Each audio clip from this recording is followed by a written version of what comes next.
नमस्कार दोस्तों, मैं शौर्यपुरी, सहायक आचार्य अर्थशास्त्र, राजकीय महाविद्यालय घोड़ा से। आज हम बीए पार्ट थर्ड ईयर के इकोनॉमिक्स के पेपर फर्स्ट के सिलेबस डिस्कशन करेंगे। पेपर फर्स्ट जो है वो है introduction to international trade, development and public economics, अंतर्राष्ट्रीय व्यापार, विकास एवं सार्वजनिक अर्थशास्त्र। जैसा कि आपको विदित है, एग्ज़ाम के समय अपने 100 नंबर का पेपर होता है। 100 नंबर में आपके 5 क्वेश्चन आते हैं। पहला जो क्वेश्चन आता है उसमें 10 अति लघुरात्मक प्रश्न होते हैं, वेरी शॉर्ट टाइप क्वेश्चन होते हैं, तो वो 2-2 नंबर के होते हैं। इस प्रकार 20 नंबर के तो होंगे वेरी शॉर्ट टाइप क्वेश्चन। उसके बाद शॉर्ट क्वेश्चन होते हैं, 5 क्वेश्चन होते हैं 4-4 नंबर के। इस प्रकार 20 क्वेश्चन होंगे शॉर्ट टाइप क्वेश्चन। उसके बाद लॉन्ग क्वेश्चन आते हैं। लॉन्ग क्वेश्चन प्रत्येक यूनिट से, सेक्शन ए, सेक्शन बी और सेक्शन सी, प्रत्येक यूनिट से 2-2 क्वेश्चन आते हैं। उनमें से अपने को एक एक क्वेश्चन करना होता है। वो 20-20 नंबर के होते हैं। इस प्रकार आपका पेपर पैटर्न जो है वो 20 + 20 + 20 + 40 = 100 नंबर का पेपर होगा।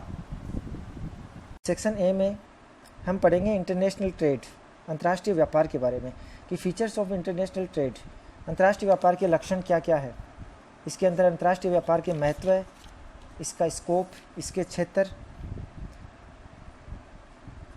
गेन्स फ्रॉम ट्रेड, अंतर्राष्ट्रीय व्यापार से क्या क्या लाभ है। अंतर्राष्ट्रीय व्यापार होता है 2 या 2 से अधिक राष्ट्रों में वस्तु और सेवाओं का आयात और निर्यात करना ही अंतर्राष्ट्रीय व्यापार कहलाता है। उसके क्या क्या लाभ होते हैं, इसका अध्ययन हम गेन्स ऑफ ट्रेड में करेंगे। नेक्स्ट अध्याय में हम ट्रेड थ्योरीज, व्यापार सिद्धांत जो एडम स्मिथ के द्वारा दिया गया, रिकार्डो, हेबरलर, मील और एच.ओ. थ्योरी, हम इसके अंदर अध्ययन करेंगे।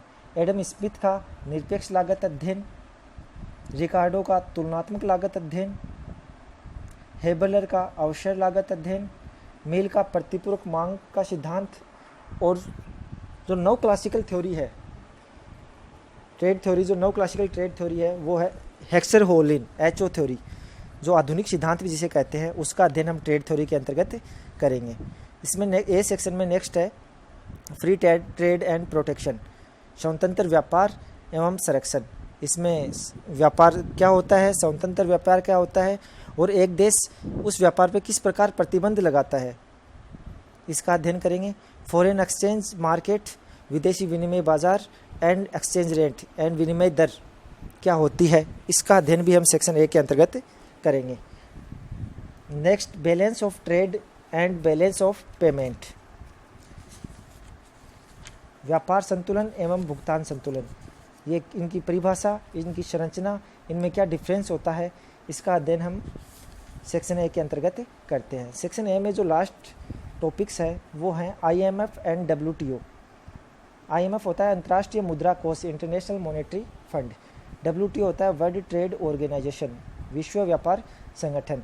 इसके क्या क्या स्कोप है, इसका संगठन, ये इसका निर्माण कैसे हुआ, कब हुआ, इसके क्या क्या इम्पैक्ट है, इसका अध्ययन हम सेक्शन ए के अंतर्गत करते हैं। इस प्रकार सेक्शन ए में हम इंटरनेशनल ट्रेड के बारे में पढ़ते हैं। सेक्शन बी के अंतर्गत हम डेवलपमेंट इकोनॉमिक्स, विकास के अर्थशास्त्र के बारे में पढ़ते हैं। सेक्शन बी के अंतर्गत इकोनॉमिक ग्रोथ एंड डेवलपमेंट, आर्थिक वृद्धि और विकास। आर्थिक वृद्धि क्या होती है, आर्थिक विकास क्या होता है, इन दोनों में क्या अंतर है, फैक्टर अफेक्टिंग इकोनॉमिक ग्रोथ, आर्थिक वृद्धि को प्रभावित करने वाले कारक कौन कौन से हैं, मेजर्स ऑफ डेवलपमेंट, आर्थिक विकास के मापक कौन कौन से हैं, इसका अध्ययन हम करते हैं। नेक्स्ट है Lewis theory of unlimited supply of labour, Lewis का असीमित श्रमपूर्ति सिद्धांत, and balance versus unbalanced growth, संतुलित एवं असंतुलित वृद्धि। संतुलित वृद्धि क्या होती है और इसके प्रतिपादक कौन कौन से अर्थशास्त्री थे, असंतुलित वृद्धि क्या होती है, इसके प्रतिपादक कौन कौन से अर्थशास्त्री थे, इन दोनों में क्या अंतर है, इसका अध्ययन हम बैलेंस्ड वर्सेज अनबैलेंस्ड ग्रोथ में करेंगे। इसके बाद नेक्स्ट ग्रोथ मॉडल, वृद्धि मॉडल जो है उसमें हम मेनली 2 मॉडल पढ़ते हैं, हेरेड-डोमर मॉडल एंड सोलो मॉडल। उसके बाद है concept of poverty and inequality, गरीबी व आय की असमानता की अवधारणा। गरीबी किसे कहते हैं, इसका माप कैसे किया जाता है, आय की असमानता किसे कहते हैं, इसके क्या कारण हैं, इसको दूर करने के क्या उपाय हैं, इसका अध्ययन हम इसमें करते हैं। सेक्शन बी का जो लास्ट यूनिट है वो है world bank and Asian development bank. विश्व बैंक जिसको बोलते हैं international bank of reconstruction and development, और लास्ट है एशियाई विकास बैंक। इस प्रकार सेक्शन बी में हम डेवलपमेंट इकोनॉमिक्स के बारे में अध्ययन करते हैं। उसके बाद सेक्शन सी जिसमें हम पब्लिक फाइनेंस पढ़ते हैं। पब्लिक लोक फाइनेंस वित्त, लोक वित्त या सार्वजनिक वित्त भी इसको बोला जाता है। इसमें nature and scope of public finance, लोक वित्त के क्या क्या प्रकृति है, क्या क्या उसके क्षेत्र है। Role of government in the economy, एक अर्थव्यवस्था में सरकार की क्या भूमिका होती है, उसका अध्ययन हम पब्लिक फाइनेंस के अंतर्गत करते हैं। नेक्स्ट है public goods and private goods, सार्वजनिक वस्तुएं क्या होती है, निजी वस्तुएं क्या होती है, इन दोनों में क्या अंतर है। उसके बाद theory of maximum social advantage, Dalton के द्वारा दिया गया है अधिकतम सामाजिक लाभ का सिद्धांत, इसका अध्ययन हम पब्लिक फाइनेंस के अंतर्गत करते हैं। और ऑप्टिमल बजटिंग का अध्ययन भी पब्लिक फाइनेंस के अंतर्गत करते हैं, अनुकूलतम बजटिंग जिसे कहते हैं हम। उसके बाद इसमें 3 टॉपिक इंपॉर्टेंट है, पब्लिक रेवेन्यू, पब्लिक एक्सपेंडिचर और पब्लिक डेबिट। पब्लिक रेवेन्यू कि सरकार को आय किस प्रकार प्राप्त होती है, उस सरकार उस आय को किस प्रकार व्यय करती है, उसे कहते हैं पब्लिक एक्सपेंडिचर। और जब सरकार की आय की तुलना में सरकार के व्यय ज़्यादा हो जाते हैं तो सरकार उधार लेती है, उसको बोलते हैं पब्लिक डेबिट, सार्वजनिक ऋण या सार्वजनिक उधार। तो पब्लिक रेवेन्यू में हम जो पढ़ेंगे उसमें कैनन्स ऑफ टैक्सेशन कि जो कर जो होते हैं उनके क्या सिद्धांत है, जो एडम स्मिथ ने 4 या 5 सिद्धांत दिए हैं उनका अध्ययन कैनन्स ऑफ टैक्सेशन में करते हैं। Impact, incidence and shifting of taxation, impact क्या होता है, कराघात बोलते हैं जिसको, शिफ्टिंग कर विवर्तन, इंसिडेंस करापात, ये क्या होते हैं, इनमें क्या डिफरेंस होता है, इसका अध्ययन हम टैक्सेशन के अंतर्गत करते हैं। उसके बाद टैक्स के कितने टाइप होते हैं, करों के 2 प्रकार होते हैं, डायरेक्ट टैक्स और इनडायरेक्ट टैक्स, प्रत्यक्ष कर एवं अप्रत्यक्ष कर। अप्रत्यक्ष कर के अंतर्गत ही एक जो नया टैक्स है GST, goods and service tax, वस्तु और सेवा कर, इसका अध्ययन भी हम पब्लिक रेवेन्यू के अंदर करते हैं।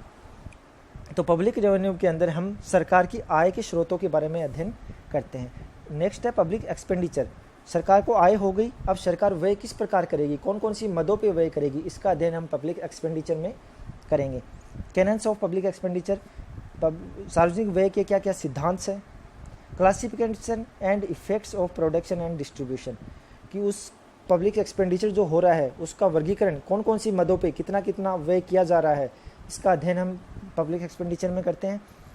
Effects of production and distribution, और उस सार्वजनिक व्यय का उत्पादन और वितरण पे क्या प्रभाव पड़ रहा है, इसका अध्ययन भी हम इसके अंतर्गत करते हैं।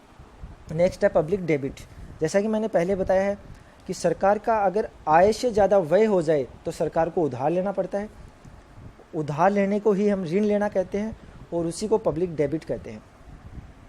इसका क्या मीनिंग होता है, क्या उद्देश्य होते हैं, इसके क्या क्या भार पड़ते हैं, इसकी जनता पे भार क्या पड़ता है, सरकार पे क्या भार पड़ता है, इसका अध्ययन हम पब्लिक डेबिट के अंतर्गत करते हैं। और इसमें लास्ट टॉपिक जो है वो है fiscal policy.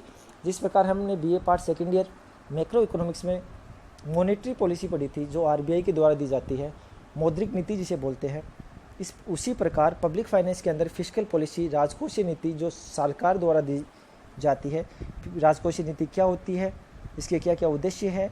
Anti inflammatory policy की जो मुद्रास्फीति, कीमतों में जो वृद्धि हो रही है उसको रोकने के लिए राजकोषीय नीति किस प्रकार कार्य करेगी, इसका अध्ययन हम इसका अध्ययन हम फिस्कल पॉलिसी के अंतर्गत करते हैं। इन तीनों टॉपिक्स के लिए 3 हो गए अपने, इंटरनेशनल ट्रेड अंतर्राष्ट्रीय व्यापार, डेवलपमेंट इकोनॉमिक्स विकास का शास्त्र, और पब्लिक फाइनेंस लोक वित्त। इन तीनों के लिए कौन कौन सी किताबें अपने लिए इंपॉर्टेंट है, तो इंग्लिश मीडियम के विद्यार्थियों के लिए R N. Musgrave and P B. Musgrave, public finance in theory and practice, Musgrave Hill publication की ये किताब अंग्रेजी माध्यम के विद्यार्थियों के लिए उपयोगी है। नेक्स्ट है S Ganguly, public finance the World Press private limited. उसके बाद H L. Bhatia, public finance Vikas publishing house private limited. D. Salvatore, international economics. फिर हिंदी मीडियम और इंग्लिश मीडियम दोनों के लिए K C. Rana and K N. Verma जो इंटरनेशनल इकोनॉमिक्स अंतर्राष्ट्रीय अर्थशास्त्र की पुस्तक है, दोनों मीडियम के विद्यार्थियों के लिए उपयोगी है। फिर Michael P Todaro economic development Macmillan publication house से प्रकाशित होती है और जो अपने पूरे सिलेबस को कवर करती है।